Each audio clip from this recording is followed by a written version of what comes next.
Sebelum kita melanjutkan tentang kemungkinan dunia akan runtuh secara ekonomi, kita mengingatkan diri kita akan model bernegara ala Sri Lanka. Sri Lanka adalah negara yang salah kelolaan bernegaranya. Sri Lanka memang membangun, tapi membangun sesuatu yang tidak produktif, bahkan konsumtif, seperti membangun bandara yang berada jauh dari tempat kebutuhan, yang kosong tempatnya, membangun pelabuhan laut yang tidak disinggahi kapal asing kecuali kapal dari Tiongkok. Padahal 100% kapal niaga yang melewati Selat Malaka pasti lewat Laut Andaman dan Samudra Hindia, di mana Sri Lanka wilayahnya tersebut ternyata hanya dilewati saja, tidak nyandar di pelabuhan tersebut, tidak tukar kargo ataupun strategi logistik lainnya. Bandara kosong dibangun jauh dari yang membutuhkan transportasi udara, yaitu dibangun di kampung halamannya Presiden dan Perdana Menteri Sri Lanka yang kakak adik, kampungnya Raja Paksa. Sri Lanka bernegaranya dicampur dengan kebijakan yang menguntungkan bisnis pejabat, membuat peraturan dengan membungkus kekuasaan kesannya untuk rakyat, padahal tidak. Bernegara hanya membuat harta berputar di kalangan pejabat dan keluarga pejabat, yang dalam hal ini mereka adalah keluarga dan kolega Raja Paksa. Fakta di lapangan, Sri Lanka sekarang krisis ekonomi negaranya. Setiap hari demo, rumah sakit berhenti melakukan surgery atau operasi, listrik mati di 50% wilayah Sri Lanka, cadangan pangan hanya tinggal 1 bulan lagi. Kita ke Pakistan sekarang. Ekonomi Pakistan memerlukan 36 billion dolar untuk bisa menyambung hidup rakyat Pakistan. Ketika meminta bantuan IMF untuk membail out hutang Pakistan, ternyata IMF menolak permintaan Pakistan tersebut. Apa yang menyebabkan penolakan tersebut? Pakistan bisa dikatakan negara yang berbahaya. Berbahaya karena ada 3 kelompok teroris besar yang tinggal di Pakistan dan besar di Pakistan. Pakistan adalah juga negara yang memiliki senjata nuklir. Saat ini, Perdana Menteri Pakistan yang baru, Shehbaz Sharif, sedang di Turki.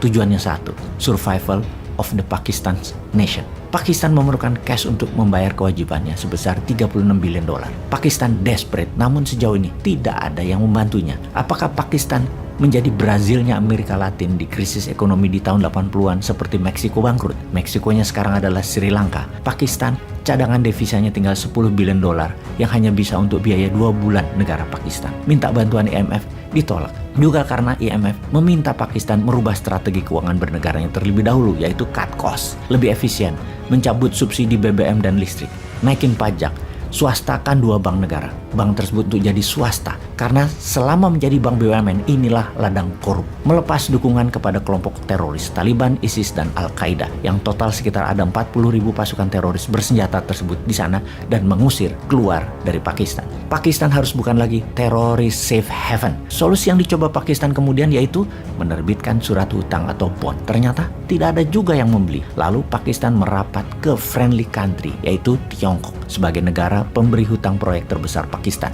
dan ditolak juga sama Tiongkok. Kemudian merapat ke Saudi Arabia serta ke Uni Emirat Arab, juga ditolak. Syarat negara sahabat itu hanya satu, kalau disetujui IMF mereka baru bantu. Kita rincikan lagi sebenarnya apa sih aslinya kenapa negara-negara nggak ada yang mau bantu Pakistan. Karena kebiasaan buruk dari negara Pakistan itu. Pakistan itu dalam 20 tahun terakhir sudah di bail out 22 kali dan memang parah ngelola negaranya. Untuk yang nomor 23 kali ini semua mundur, ambiar itu Pakistan mengikuti jejak Sri Lanka.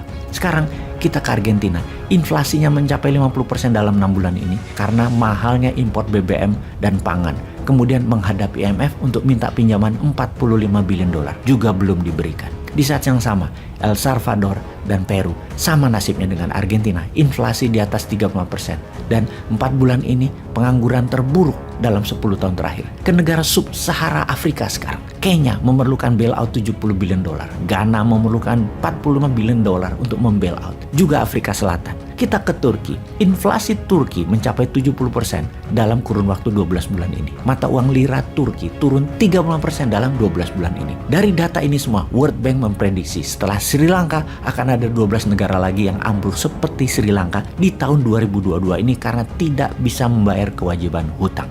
Kita summary-kan informasi kali ini. Sebagian besar negara berkembang punya masalah pinjaman yang besar dan berat. Anggaran nasional sudah di ujung habis. Semua dipaksa memotong anggaran negara. Fokus ke yang perlu-perlu saja. Kemudian sebagai new mind, adakah solusinya untuk masalah ekonomi dunia ini? Pertama, stop berhutang menggunakan mata uang negara lain, terutama dolar. Kemudian perkuat ketahanan pangan nasional tanpa unsur impor. Kemudian memotong anggaran negara terutama untuk proyek yang tidak membuat efek domino pertumbuhan ekonomi nasional. Jangan lagi mengambil pinjaman asing dan membangun tanpa mengaktifkan kekuatan ekonomi nasional yang ikut membangun. Misalnya ada sebuah proyek, 80% yang minimum adalah kekuatan nasional, baik dari bahan baku, SDM, dan modal. Proyek dengan mengandalkan dana asing, tenaga kerja asing, dan uang asing, serta teknologi asing, jangan lagi diberikan peluang karena bisa menjadikan kita tersandera, terjebak hutang. Sungguh, krisis hutang ekonomi bisa menyebabkan krisis keamanan, krisis pertahanan, dan krisis kedaulatan negara.